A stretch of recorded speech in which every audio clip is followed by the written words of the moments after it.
Hola, ¿qué tal? ¿Cómo les va? Una nueva edición de Actualidad Impositiva. Recuerde, 4328-9600, el teléfono al que puede dejar su mensaje o bien contactarse con nosotros a través de www.actualidadimpositiva.com y desde allí puede suscribirse gratuitamente a nuestro newsletter.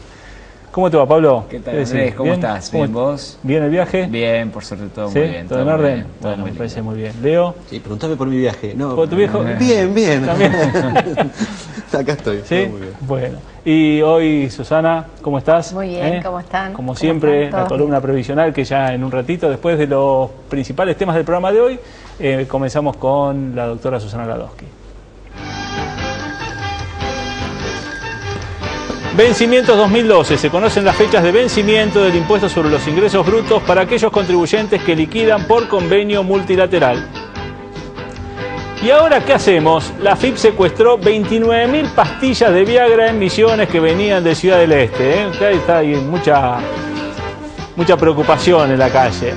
Regímenes de recaudación provinciales. Se establecen nuevas condiciones para los sujetos incluidos en convenio multilateral. Fue anticipo de actualidad impositiva. La AGIP, Ciudad Autónoma de Buenos Aires, prorrogó el vencimiento de la declaración jurada del impuesto sobre los ingresos brutos para el próximo 28 de octubre. Columna previsional a cargo de la doctora Susana Ladowski. Bueno, damos comienzo así a esta nueva edición de Actualidad Impositiva. Recuerden nuevamente 4328-9600, el teléfono al que puede dejar su mensaje o bien contactarse a través de www.actualidadimpositiva.com. Susana, preguntas que nos deja la gente, lo manda por email o a través de la página o dejan en el mensaje telefónico. Esta es una persona que dice cómo completar los años. Es una persona que cumplió 60 años, pero no tiene la cantidad de años de aporte que se necesitan, los 30 años, y cómo hace para poder llegar a jubilarse, ¿no? Y los quiere incluir en la moratoria. Se incluyó algo en la moratoria, pero llega a 23 años y 3 meses, dice. Es decir, tiene la cantidad de años que requiere la jubilación, pero no tiene la cantidad de años de aporte a pesar de haberse incluido en la moratoria, ¿no? Claro, sí, la verdad que es la pregunta del millón y hecho por el millón de personas, en tal caso mujeres, que están cumpliendo los 60 años. Y yo pienso que, como esta pregunta es muy recurrente, tenemos que reflexionar un poquito qué son las jubilaciones, porque es verdad, hoy vienen las señoras a decir, cumplí 60 años y ¿qué hago para jubilarme? Y realmente es una pregunta que se la tienen que hacer antes. Es decir, ¿qué significa jubilarse? Haber trabajado, haber aportado, y cuando uno llega a los 60, que es una contingencia, la contingencia de vejez cubierta por la Seguridad Social, tenemos una prestación que cubre el hecho de dejar de trabajar. ¿Cómo cambia esta conciencia de decir, llegué a la edad y no tengo los aportes? Llegó un poco con la moratoria, la mal llamada moratoria del ama de casa, que no lo hago en son de crítica, sino como una reflexión de cómo está cambiando el sentido, la conciencia de cómo tengo que obtener una jubilación. Y entonces, con esa moratoria, que en el momento que fue emitida, se podía comprar de alguna manera, con esta palabra la habían utilizado el director en ese momento de ANSES, los 30 años necesarios para aporte, la gente adquirió su beneficio sin problema. Esta moratoria está consolidada al año 93. Hoy ya no alcanza. Los que vienen cumpliendo los 60, de sus 18 años al año 93, no tenemos los 30 años. Entonces decimos, ¿qué hacemos? La gente se jubiló sin aporte, yo también quiero jubilarme. Claro. Y entonces seguimos con esta conciencia de decir, ¿qué otra herramienta tenemos? Y estaba efectivamente un poco la figura del servicio doméstico, que no tiene ninguna connotación de captación de beneficio, por más que en este momento ANSES quizás lo esté trabajando en forma restrictiva, por el cual el trabajador doméstico independiente podía pagar todo junto aquello, ¿no es cierto?, que le estaba faltando con la moratoria. Esto ha cambiado en el sentido que se requiere el nombre de un empleador, un número, una CUIT de ese empleador, el pago, por supuesto, de los aportes y intereses, y ANSES verifica a ese empleador. Es decir, está mucho más acotado, exigido. Ahora, ¿correspondería realmente que se esté verificando a un empleador doméstico, en esto hay una discriminación. Porque el trabajador doméstico no es otro que un trabajador independiente que de pronto trabajó 6 horas en una semana, donde si hubiera declarado monotributo, que también es un trabajo independiente, cualquier otra actividad, no se verifica. Están los aportes, pagaste los intereses y lo hiciste extemporáneo, y ANSES se conforma. Es decir, ANSES como administrador hace péndulos. Te doy todo primero, no te doy nada después. Claro. Entonces, Perdón, Susana, sí. para interpretar lo que vos decís en este esquema de requisitos. Sí. Uno, como sabemos, la edad, ¿verdad? En el caso de las mujeres, los 60 años. Correcto. Y el otro caso, el otro elemento, requisito, los 30 años de aportes, Claro. con independencia de en qué sector de la economía los hubiera aportado. Lo importante es que los hubiera aportado, indiscutiblemente. Acá lo que aparece son falencias de años de aporte, entonces la imposibilidad hoy de comprar, entre comillas, esos años de aportes, genera que haya soluciones alternativas que hoy, como vos lo planteás, estaría sujeto a una verificación de la FIP. Así es, así Okay. es. Oye, no Okay. de la FIP, de ANSES. De ANSES. ANSES, okay. AFIP en este caso no, pues los aportes le ingresaron. pasa que- Ok. Es decir, en un momento dado sí podíamos decir liviandad con respecto a otros trabajadores independientes porque se pagaba, no se verificaba si estaba pagado con atraso y no se disponían de los intereses, pero hoy el propio SICAM, que es el programa de AFIP, para determinar la deuda, está incorporada a la actividad del doméstico. Entonces se hace una distinción parcial, a vos te verifico y a vos costurera no. Claro. Entonces, estamos con algo que no es justo. Pero al mismo tiempo yo quería señalar un poco que creo que las señoras se tienen que plantear antes, no a los 60, cómo llegar a jubilarse. Y les doy un dato que de pronto, sin estar trabajando, sino como aporte voluntario que existió siempre en nuestro régimen jubilatorio, como ama de casa, que no está grabado ni ingresos brutos, ni tributa por el IVA, ni hay que declarar ganancias, ¿no es cierto?, ni es un monotributo, directamente hasta los 55 años de edad uno puede voluntariamente presentarse y decir quiero pagar.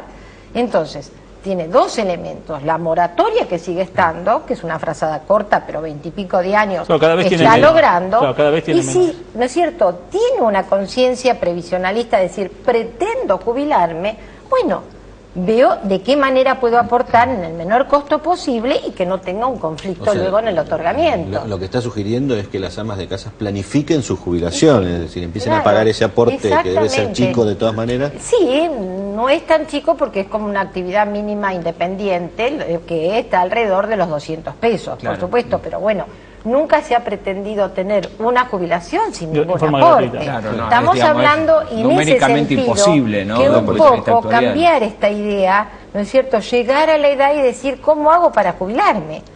Tomamos un poco el toro por las astas Claro. con anticipación, le digo más, hoy si pensamos que los varones se jubilan a los 65 años, no es descabellado pensar que las señoras también hagan una planificación para los 65. ¿En qué sentido?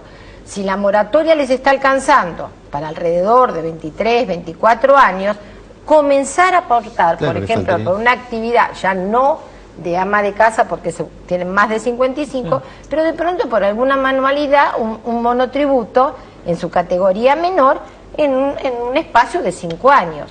Para la obtención de un beneficio, digamos, no es un costo mayor y redunda realmente en algo si muy no, importante como tener una jubilación. Y si no, incorporarse como servicio doméstico, pero para eso se necesita un dador de trabajo, un empleador que Sí, haciendo el pero está aporte. claro, Estamos- sí, eso es menor el aporte, pero estamos con este conflicto de la de que lo verificación. está- Es decir, y- es más restrictivo, es menor costo. Es menor costo, pero es más restrictivo. Es más restrictivo. ¿Sabés algo? Recién vos planteabas un tema que en una reunión digamos, profesional y académica se planteó por qué, obviamente yo les voy a decir qué respuesta di, Sí. por qué los hombres necesitan 65 años para jubilarse y las mujeres 60.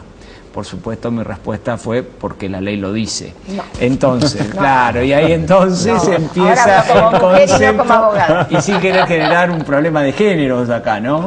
¿Existe algo, Susana, hay algo que es muy básico en esto? ¿Existe algún concepto por el cual Sí, esto... sí, la legislación previsional no comienza ahora. Antes la señora en relación de dependencia, que era lo más general, 55 y 60 los varones. Pero las señoras criaban los chicos, las criamos los chicos y a su vez trabajábamos. Entonces se entendía que había un desgaste mayor el estar cubriendo las necesidades de las casas y a su vez salir a trabajar. Hoy capaz no sucede tanto porque los papás, los varones, ¿no es cierto?, comparten muchísimo de esta actividad doméstica. Cuando se habla de la pelea de la igualdad entre el hombre y la mujer, también habría que adaptar esta circunstancia, digamos, con el razonamiento que vos estás haciendo, ¿no? Se dice eso sí, bajándolo a 60, ¿no? Como eso ya es una decisión que... Bueno, las señoras, ya siguiendo este tema, nos podemos jubilar a los 60 en relación de dependencia, pero con opción a los 65. Ahí es la inversa. Sí. Esto resultaba hoy un perjuicio. ¿Por qué? Porque el empleador, si la da jubilatoria a los 60, obviamente te manda el telegrama para que te jubiles.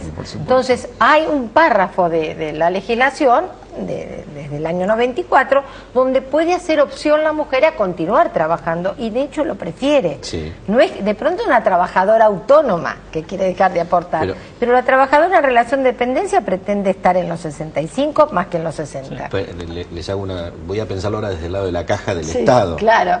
Cuanto más años tienes, mejor es para el Estado, por una cuestión de aportes durante más cantidad de años para poder después cubrir el gasto jubilatorio. Y la prestación, menor cantidad de años para darla, porque empieza a los 65. Claro, los 65. Desde ya, por eso... En todos los países se está ampliando, no está bajando de 65 a 60, sino que está subiendo. Entonces, ¿crees que mi idea no va a funcionar? Yo creo que desde el punto de vista del Ministerio de Economía van a decir que no. Bueno, convengamos entonces que las mujeres tienen que planificar un poco su jubilación, e incluso por todo lo que hemos hablado todos los programas pasados, también tiene que planificar la pareja, porque si está divorciada, no está divorciada, que si tiene el derecho, si no tiene el derecho, todo un trabajo. Yo, personalmente, lo que haría sería consultar directamente a Susana o a Indy y resolvemos todos los problemas, por lo menos. Otra, Susana. Sí. Quería averiguar qué hay que hacer para actualizar una jubilación de autónomos. Bueno, hay que hacer lo mismo que una jubilación en relación de dependencia. ¿En qué sentido? Hay que hacer juicio. Es decir, todo reclamo que se haga ante ANSES va a tener una resolución denegatoria que va a habilitar la instancia judicial. Y bueno, las instancias que lleva también a hacer una relación de dependencia, lo que se escucha, el caso Badaro, ILEF, es decir, todo lo que se está escuchando es propio también para el trabajador autónomo. Quizás los resultados no sean tan fantásticos, tan de duplicación o haberes, porque en sí estamos desde un básico del cual partimos los autónomos mucho menor, porque de pronto un jubilado de relación de dependencia ya inicialmente capaz empieza el juicio teniendo un haber jubilatorio desde ANSES de 3.000 o 4.000 pesos. En cambio, en general, todo trabajador autónomo jubilado está con la mínima. ¿Qué arranca? Partimos de 1.450, que es el último aumento de septiembre. Pero sí está con toda, ¿no es cierto?, la posibilidad de poder entablar los juicios. ¿Cuánto tiempo tarda un trámite administrativo? Es decir, pedir el ajuste hasta que ANSES dice que no. Puede estar en 6 meses, depende un poco la UDAI, es decir, las unidades de atención, desde la petición y el tiempo que tarda en darte la denegatoria. Yo estaba pensando, si siempre es denegado todo este tipo de pedidos, ¿por qué directamente, en razón de la realidad, saltear y ir directamente a la justicia? No es lo que corresponde, el procedimiento administrativo no se puede. Tal cual, pero cuando... No tiene interesantes de apurarse a pagar, entonces ya comienza desde el procedimiento. Bueno, en esta... mi nombre es Aide, quería consultar de mi jubilación, que tengo aportes, pagué lo que me faltaba y todavía no me sale la jubilación. Y pagó todo lo que le faltaba. Había dejado el teléfono acá. Claro, dejó también documento la señora, creo por producción ya se le fue informada, pero el caso de ella es útil un poco para los demás oyentes. ¿En qué sentido? Esta señora inició un trámite en el 2009, claro, estando en el 2011 asombra el tiempo transcurrido, pero de las secuencias por las terminales de ANSES lo que se ha comprobado que lo tenía denegado. Entonces, cuando uno tiene que recurrir a un trámite prestacional, jubilatorio, no podemos contar los 3 o 4 meses de aquel que no tuvo ninguna irregularidad, haya tenido no derecho, capaz fue injusto lo que le hicieron, pero de hecho, ante una denegatoria, ya el procedimiento, por ejemplo, esta señora apeló a la comisión revisora, que es un órgano administrativo superior de ANSES, que sale incluso de la SUDAI, que tiene muchísimo trabajo, está con un atraso de 1 año, y que luego de dar favorable su veredicto vuelve a la UDAI de origen para recién trabajar y ordenado por esta comisión. Entonces un poco se le explicaba a la señora y un poco explicamos a todos aquellos que están en la misma situación, que una vez que entramos en un ámbito de denegatorias y que hay que recurrir de pronto el 1 año y medio, es insalvable. Sí, lamentablemente es insalvable. Bueno, muchísimas gracias, Al contrario. Susana. Vamos a un corte y ya volvemos con más actualidad impositiva.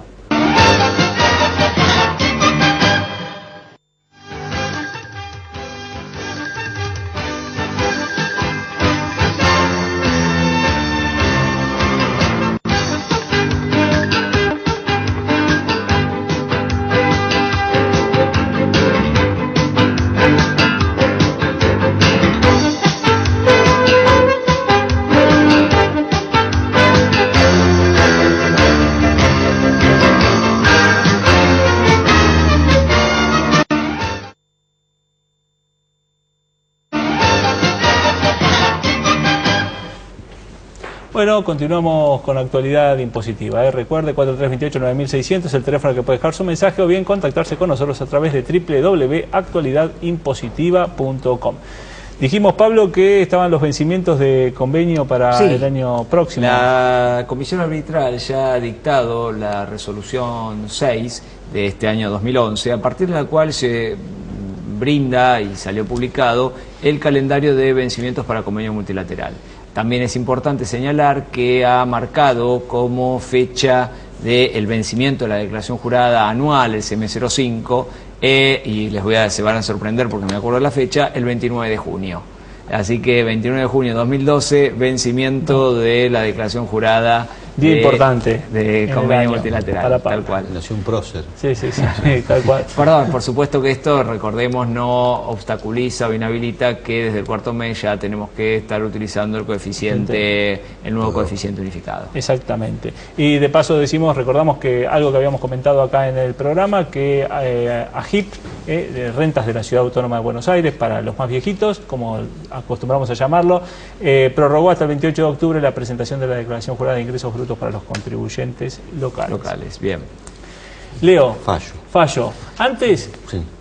Marcheski me parece que debe andar dando vueltas por las farmacias, ¿no? Porque... No, la novedad que vos tiraste ahí me hizo pensar que Rubén debe estar en ese tema. Dando vueltas por farmacias porque desaparecieron los Viagra de las farmacias. Aparentemente la FIP secuestró 29.000 pastillas que venían de Ciudad del Este.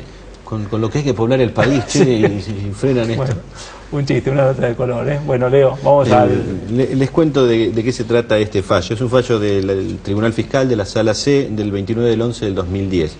Llega a la DGI, es un abogado, tiene su actividad y le realiza un ajuste porque le impugna facturas de compra. ¿Por qué les impugna esas facturas de compra? Porque dice que no corresponden a gastos deducibles.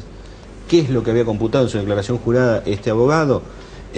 Gastos en supermercado y vacaciones. Llega a la DGI, dice, señores, estos gastos usted no lo puede tomar en su declaración jurada y lo impugna. Defiende el contribuyente esta situación y el Tribunal Fiscal le da la razón al fisco, porque dice que no tiene que ver nada estos gastos con la actividad grabada del contribuyente. Y me parece que está bien resuelto por parte del Tribunal Fiscal. Qué fallo interesante, pues son todos estos temas que muchas veces son muy finitos, hablamos en general y por ahí cuando uno los toma con casos concretos, por ejemplo, gastos de supermercado, la actividad, digamos, de las vacaciones de la familia, no pudo probar que tengan que ver con la actividad grabada o con, digamos, para mantener y conservar la fuente, que es en el impuesto a las ganancias. Bien, ¿no? sabemos que esos temas de estos gastos personales muchas veces se mezclan o quedan entrelazados con lo que efectivamente sí se realiza en virtud de la actividad profesional, ¿no? Y en muchos casos algunos pretenden incorporar este tipo de gasto justificando que tiene que ver con la actividad. En caso, hay gastos de supermercados que sí son deducibles, por ejemplo, los vinculados con cafetería de un estudio, o lo vinculado a pagar un cóctel vinculado a un fin de año. Entonces son todos estos gastos que indiscutiblemente tienen que ver con el ejercicio de la actividad. Sin embargo... A ver, ahí lo que vos necesitas determinar es la prueba de que ese gasto está vinculado con la actividad. Si es a ver, si vos comprás café en la factura para un estudio jurídico que son 50 personas y compras determinada cantidad, puede parecer lógico. Si compras 10 veces más o productos que nada tienen que ver, o productos con la limpieza, claro, productos que pañales, también, por ejemplo. Claro, no sería lógico. Eso no sería lógico. También había, ¿se acuerdan que había en su momento una discusión por el tema de la ropa? Si, por los ejemplo, consumos personales en ropa, si es necesario o no para la... Sí, y ciertas comidas también, siempre son emblemáticos los dos fallos, el de que salieron muy cerquita, que son el de dos personas conocidas, Magdalena Ruiz Guiñazú y Charly García. En un caso, en el de Magdalena, había salido favorable, había reconocido la justicia, la deducción de gastos que tenían que ver con la profesión, ¿no? No, era parte de ropa y algo que porque había legado que siempre tenía que estar muy algunas elegante. comidas. Y en el caso de Charly García había salido que eran prácticamente la comida de todos los días, cuando en realidad no, entre los conceptos principales. Así ahora, no también a pensar esto, ¿no? Porque si ustedes se fijan y se lee en forma clara la ley de ganancias, existen sí gastos personales que se habilitan la deducción, por ejemplo, gastos médicos. Sí. Claro, indiscutiblemente necesito estar sano para poder llevar adelante el ejercicio de la actividad, pero, digamos, o el pago de alguna obra social, entonces, con los topes que le correspondan, pero yo creo que conceptualmente este es uno de los problemas que desde la teoría, cuando uno da algún curso, brinda alguna clase, que se generan, y como bien decía Leo, tiene que ver o se vincula con la prueba que voy a tener de la vinculación a la actividad grabada que voy a estar teniendo, ¿verdad? Sí. ¿Tenías otro fallo, Leo? Sí, el segundo fallo también es del Tribunal Fiscal, también es por ahí del fin del 2010, y es de incremento patrimonial no justificado. Se le detecta a esta persona una cuenta en el exterior. Perdóname, ¿el otro cuál es? El fallo es Acevedo Carlos Alberto, es del 29 del 10 de la Sala C. Y este otro es del 25 del 11 del 2010, también de la Sala C. Vuelvo a insistir, es incremento patrimonial no justificado. El contribuyente se le detecta una cuenta en el exterior, intenta defenderla porque no estaba declarada, obviamente, y dice que es de todo lo que había cobrado a lo largo de honorarios que había cobrado a lo largo de su historia y que estaba todo ahorrado, y allí la DGI naturalmente le dice, bueno, esto tendría que haber estado declarado y no lo estaba. Por lo tanto, digamos, se confirma el criterio de la AFIP. Es lógico que haya un incremento patrimonial si yo no tengo la prueba de dónde saqué ese dinero para tenerlo dentro de mi patrimonio. Claro, si la persona hubiera tenido los comprobantes, si hubiese demostrado el remito de ese dinero a esa cuenta del exterior, podría uno decir, mira, sí, cobré tanto honorario en tal fecha y mandé este dinero a una cuenta en el exterior o a una cuenta acá. Es exactamente lo mismo, no tiene nada que ver que esté en el exterior o acá. El tema es que no tenga la justificación necesaria para demostrar que ese dinero lo tenía de esa forma. Claro, cuando uno analiza causas como del estilo, la que están trayendo, al menos mi opinión en esto, es que no nos tenemos que olvidar que frente a detección de este tipo de bienes, como el caso de esta cuenta, se produce lo que se denomina la base presunta, es decir, se lleva adelante la determinación por de oficio en base presunta. ¿La base presunta cuál es? Y la presunción de que corresponde a rentas producto del ejercicio de su actividad y que en virtud a esto tienen que estar sujetas a imposición, considerando que la tenencia de la cuenta es el hecho cierto que permite inferir que se trata de un incremento patrimonial. Lo que Leo planteaba como necesariedad de prueba en materia internacional o cuando las cuentas están en el exterior genera una complicación adicional, ¿no? Porque se agregan otros elementos que probablemente con el cruce de información local que hubiera habido, que podría ser la AFIP, hubiera llegado a similares o diferentes conclusiones, pero le hubiera sido de una mayor practicidad para plasmarlo. En estos casos del exterior, la complejidad, creo que la prueba se torna un poco... Sí, me parece muy importante este fallo para para recordarles a que mucha gente quizás tenga cuentas en el exterior, que tenga el dinero perfectamente justificado porque ha tenido ingresos lo suficientemente altos como para tenerla, pero sin embargo no la declaró, que muchas veces por decisión propia, porque no quiso exteriorizar que tenía una cuenta en el exterior. Si se detecta, si hizo el fisco llega a tomar conocimiento de este movimiento, quizás tenga este problema. Es que el ajuste que va a realizar va a ser precisamente este. Claro. Y lo que decía Pablo por ahí, para redondear el tema, es que al existir una presunción, lo que genera esa presunción es que el fisco simplemente diga, usted tiene una cuenta afuera, no la declaró, esto es dinero, digamos, que tiene que pagar el impuesto a las ganancias, ¿no? Y uno, el contribuyente, es el que va a tener que demostrarle al fisco que esto no es así.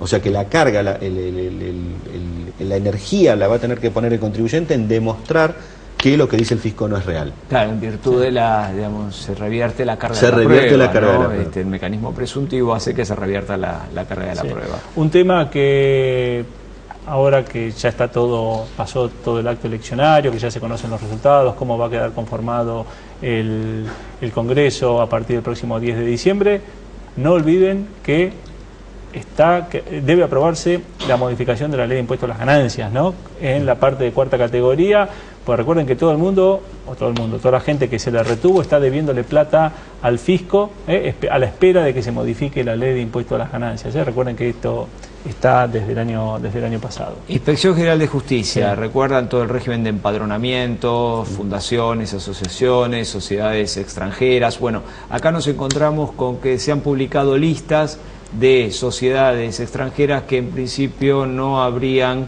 cubierto la formalidad del reempadronamiento. Atención, en el caso de asociaciones o de fundaciones me consta que se han pasado algunos errores de los listados que estaban en curso de solución. Habría que ver si los anexos de este tipo de sociedades, sugerimos revisarlo, y esta es la resolución 1624. No sé, Andrés, si querés que comentes. Si es rapidito, sí, pues me parece que ya estamos casi... Régimen de la Ciudad de Buenos Aires, a través de una ley se establece la ley 3875, por medio de la cual se crea un régimen de promoción y estímulo digital. Es decir, a aquellos tendidos de redes de fibra óptica se les va a dar un beneficio, se aprueba un crédito a otorgar este tipo de empresas, un monto general, tendrán que cotizar, la ciudad queda dividida en distintas zonas o áreas, en virtud de la cual tendrán un mayor o menor beneficio, con lo cual a tenerlo en cuenta aquellas empresas que se dediquen al tendido y a la colocación de fibras ópticas. Bueno, nos tenemos que ir. Leo, que tenga una buena semana. Pablo, también. Listo. Y usted que tenga una muy buena semana y nos vemos en Actualidad Impositiva el próximo miércoles. Muchas gracias.